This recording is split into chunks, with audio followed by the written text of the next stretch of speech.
Hace no mucho he hecho un par de videos en donde mencionaba ciertos aspectos de Kaido, los cuales no le dejaban para nada mal parado, y esto les valió a algunos de ustedes, pillines, para decir que yo era un fan de Kaido. Definitivamente son unos trolls, pero aún así les quiero un montón. Pero hablando del tema del Rey de las Bestias, este es bastante curioso. Verán, un montón de gente luego de terminar Wano han dicho que el Yonkou fue un villano ZZZ y que no valía para nada. Y como ya se habrán dado cuenta, a mí me gusta mucho hacerme el edgy e ir contracorriente de vez en cuando, por lo que en esta oportunidad no tendremos un video lleno de hate hacia One Piece, pero en su lugar verán un análisis que demuestra la verdadera cara de la lagartija borracha. ¿Realmente es un personaje sin ningún tipo de profundidad? Descúbranlo ya mismo, así que no le demos más vueltas a esta intro y empecemos.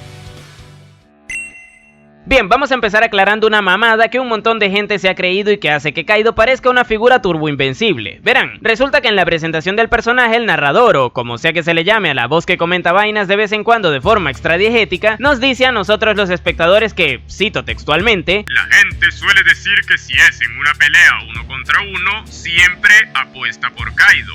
Este pirata es conocido como la criatura más poderosa. Palabras más, palabras menos, pero se entiende el punto de la oración, ya que se buscaba enaltecer el poder del personaje. Pero de aquí algunos espabilados convenientemente se saltaron la parte donde dice el narrador, o como sea que se llame, es más, llamémoslo Patricio. Pues bueno, Patricio comentó claramente al principio que la gente dice que, y muchos al saltarse esta parte importante se creen que el Patricio estaba confirmando que Kaido era el personaje más fuerte en ese momento, cosa que no es así, porque claramente hace énfasis en que solo está repitiendo lo que la gente comenta dentro de la historia, y lo que la gente comenta no tiene por qué ser verdad. De hecho, yo perfectamente podría decir que por mi barrio están diciendo que tú te robaste una bombona, y tú no tienes por qué haberte robado una bombona, ¿verdad? ¿O sí? Pero bueno, total, que perfectamente todo lo que estaba comentando la gente dentro del mundo de One Piece referente a Kaido podría ser una leyenda urbana. Y a mi parecer, si Kaido realmente hubiera sido el personaje más fuerte en aquel entonces, Oda no hubiera tenido ningún problema en hacer que Patricio afirmara directamente que lo fuera, es decir, saltándoselo de que la gente dice que, o cambiando esa parte de la oración por un Patricio, les confirmo que Kaido en 1 vs 1 siempre ha ganado y por eso la gente siempre apuesta por él. ¿Qué le pasa a ese estúpido? Vamos, gente, que no es tan difícil comprender esa vaina. Aparte, si se supone que el Patricio se conoce toda la historia, no afirmaría nunca que Kaido es el más fuerte, porque por encima de él está Imu, que por mera lógica de shonen de peleas debería ser el personaje más fuerte visto hasta ahora, y como siempre ha existido, pues lleva más tiempo siéndolo que Kaido viviendo seguramente.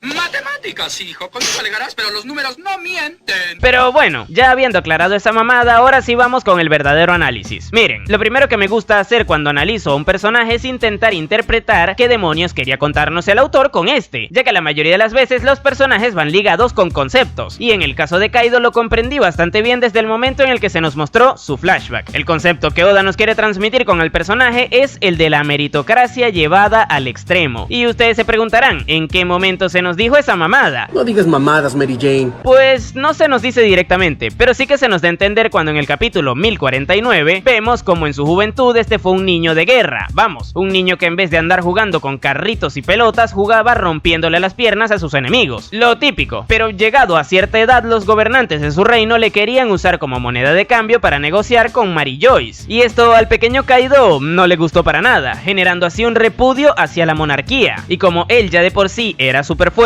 dentro de su cabeza se creó la idea de que quienes deberían estar al mando de todo, es decir, los reyes, serían las personas fuertes, y no los políticos, creando así su visión de un mundo ideal meritocrático basado en la fortaleza física. Sí, sé que suena medio sacado de la manga, pero esto último sí que lo comenta explícitamente más adelante en ese mismo capítulo que mencioné antes, específicamente en el momento en el que declara sus intenciones de ir en contra del gobierno frente al montón de gente que le seguía. Y como les digo, hago mucho énfasis en que esto no es un sobreanálisis, es literalmente lo que Oda nos tira a la cara con el capítulo 1049. Lo digo porque el otro día lo estuve hablando con alguien y esa persona me dijo que en ningún momento se dijo eso. Cállate, Laura.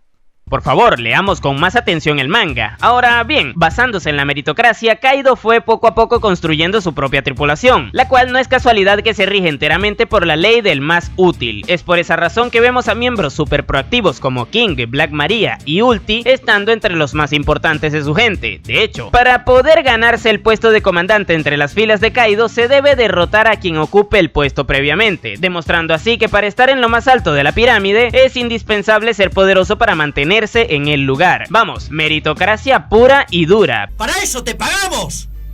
¡Inútil! Pero, ¿qué sucede cuando llevamos este pensamiento al extremo? Pues bueno, resulta que eventualmente este loco se peleó con Odin, y dejando la estúpida discusión de quién hubiera ganado de lado, básicamente porque el que ganaría sería yo matándolos del aburrimiento a los dos con mis chistes, pero bueno, el punto es que Kaido ganó, de forma sucia eso sí, puesto que la vieja Kurosumi que tenía la fruta de Bon Clay se hizo pasar por Momo para distraer a Oden y que así el rey de las bestias pudiera ganarle derribándolo de un garrotazo directo. Y bueno, esto a Kaido le molestó bastante desde el vamos, ya que no consideraba que su victoria haya sido digna, y sí, no lo fue, razón por la que mandó al otro barrio a la vieja, ya que tomó esto como una acción que ensució su victoria, y ya a partir de ahí Oden fue condenado a ser hervido, y Kaido al final le metió una bala entre las cejas para rematarlo luego de que este salvara a sus vasallos. Y este punto es importantísimo, ya que con la hora legendaria Oden se ganó el respeto absoluto de la lagartija, cosa que le iría pesando cada vez más en su conciencia. Y antes de seguir avanzando en esto se debe mencionar una pregunta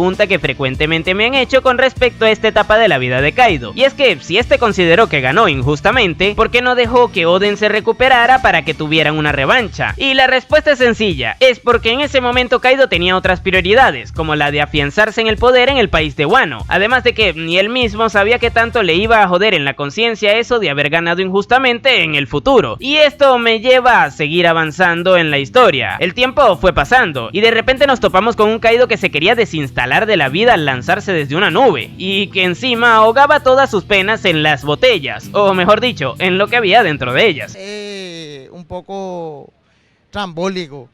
Hay que saber subir y bajar. ¿Y por qué sucede esto? Pues porque él estaba matando la conciencia, ya que todo ese imperio meritocrático que había construido se vio manchado con la victoria deshonrosa que tuvo en su momento. Esto le estaba afectando un montón, tanto como para que cuando esa vaina se repitiera en la azotea contra Luffy, este tuviera recuerdos de Vietnam. Es que, miren esa cara, es la cara de un tipo que está reviviendo sus traumas. De hecho, cuando Luffy revive gracias al despertar de su fruta y le vuelve a traer a la azotea para seguir peleando, Kaido le agradece por no haber muerto. Imagínense ustedes lo mucho que le afectó esta vaina al personaje como para llegar hasta ese punto. Y bueno, lo de Oden le afectó tanto que empezó a endiosarle, hasta el punto en el que anhelaba tener una muerte tan épica como él, y también como la que tuvo Shirohige en su momento, razón por la cual no tuvo problemas en enfrentarse a todos los personajes que querían mandarlo al otro barrio en la guerra de Onigashima, ya que eso era lo que él quería tener una batalla épica antes de partir para que así todos le recordaran, tal cual como hacían con Shirohige o como también con Oden. Esto nos lo deja caer a través de un diálogo que tuvo mientras peleaba contra los Vainas Rojas. No es una vaina que yo me esté inventando, vuelvo y repito. De hecho, se los puse aquí en pantalla para que lo confirmaran. Pero bueno, por otro lado, a mi parecer, y esto sí que es algo que no tiene mucho sustento, yo creo que Kaido desarrolló hasta un complejo de inferioridad con Oden. Y la razón por la que lo creo es porque su ataque final, ya saben, el del dragón ese gigante generado por llamas o magma, pero bueno, ese dragón que hace que literalmente él mismo se queme al usarlo. Pues eso yo lo interpreté como una especie de recreación de la muerte de Oden, ya saben. El ataque final hace referencia a los momentos finales del samurái, puesto que ambos personajes se expusieron por un tiempo prolongado a unas temperaturas inigualables, lo cual veo yo como una forma en la que Kaido quiere demostrar que él también puede hacer esas cosas que Oden hizo, pero claro, a su manera, lo cual está interesante, pero esto es un poquito de sobreanálisis, así que no se lo tomen como algo que se diga explícitamente en el manga.